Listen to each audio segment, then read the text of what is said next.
சற்று முன்னர் இதே கேள்விக்கு நான் விடையளித்தேன். மீண்டும் கூறுகிறேன். 8ஆம் தேதி மாலை 6 மணிக்கு கூடிய எமது கட்சியின் உயர்நிலை குழு கூட்டத்தில் எடுத்த முடிவின் அடிப்படையில் 9ஆம் தேதி மாலை 5 மணி அளவில் செய்தியாளர்களை சந்தித்து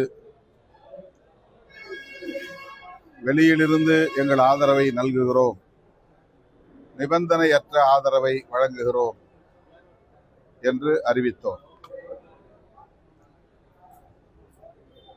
அப்போதே சொன்னேன், அமைச்சரவையில் இடம்பெற வேண்டும் என்கிற கருத்தும் உயர்நிலை குழுவில் முன்வைக்கப்பட்டது.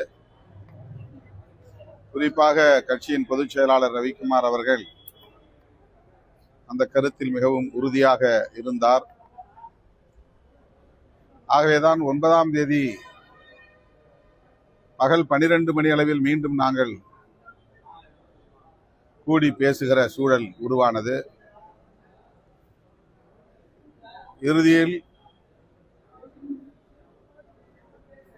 வெறும் ஆதரவை மட்டுமே நல்குவது, அமைச்சரவையில் பங்கேற்பதில்லை என்று முடிவெடுத்துதான் அறிவித்தோம்.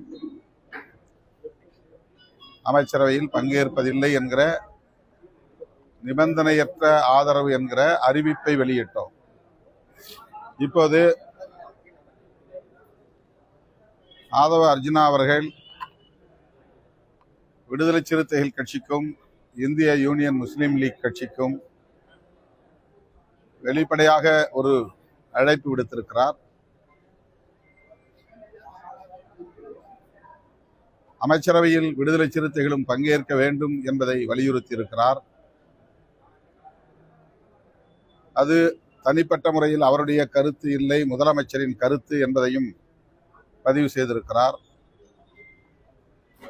ஆகவே இதற்காக மீண்டும் உயர்நிலை குழுவை கூட்ட வேண்டிய தேவையில்லை என்று நான் கருதுகிறேன். என்றாலும் பொதுச் செயலாளர்கள், பொருளாளர், முதன்மை செயலாளர் உள்ளிட்ட சில முன்னணி பொறுப்பாளர்களோடு கலந்து பேச வேண்டிய தேவை உள்ளது.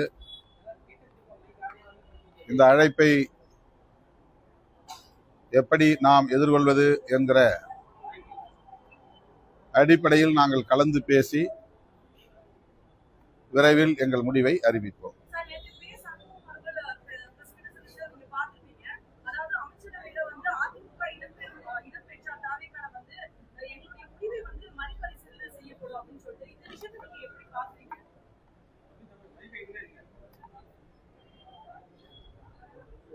ஏற்கனவே 2-3 நாட்களுக்கு முன்னரே நான் பத்திரிகையாளர்களிடத்திலே பேசுகிற போது இதே கேள்வி எழுப்பப்பட்ட நிலையில் அதிமுகவிலிருந்து ஒரு பிரிவை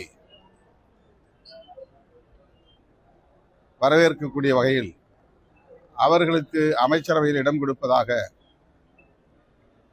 சொல்லப்படுகிறதே என்று எழுப்பினார்கள். அந்த கேள்விக்கு நான் விடை சொல்லுகிற போது, அப்படி அந்த பிரிவுக்கு இங்கே அமைச்சரவையில் இடம் தரப்படுமேயானால்